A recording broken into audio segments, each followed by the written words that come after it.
There's been a lot of talk in the last few years about active versus passive, and I think the speech that's been going on, or the conversation that's been going on around this, is one better than the other. And I think we're now seeing that perhaps we're moving beyond that to a place where there is a space for both in the market, and people are realizing that. So what they're doing is making use of passive investment as a core of their portfolio.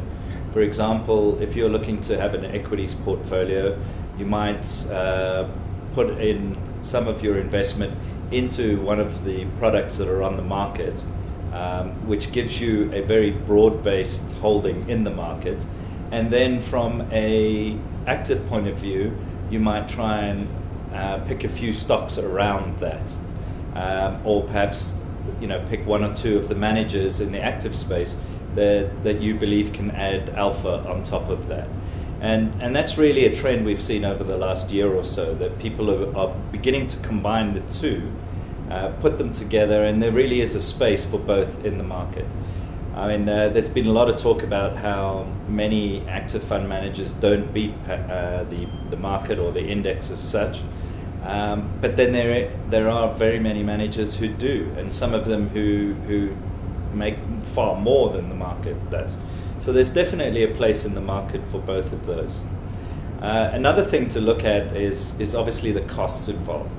If you're looking to get involved in the passive side, you've got to make sure that you're doing so at the least amount of cost as possible. So there are exchange-traded funds, exchange-traded notes out in the market that don't necessarily give you the type of costs benefit that you should get.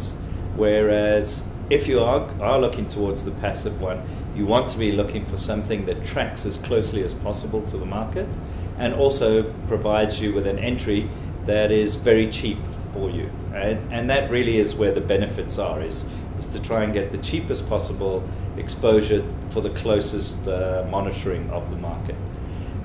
For example, we've got a product called the Top Try and Swix Try. Now, those are both exchange-traded notes in the market, and essentially what they do is they track the total return of the index.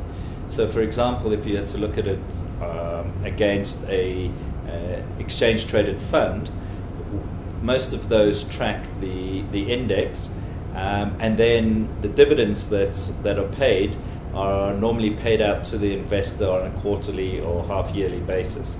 And from those dividends, they actually take a small amount off each dividend for administration and for fees for the actual exchange-traded fund. So that can work out quite expensive over the long term.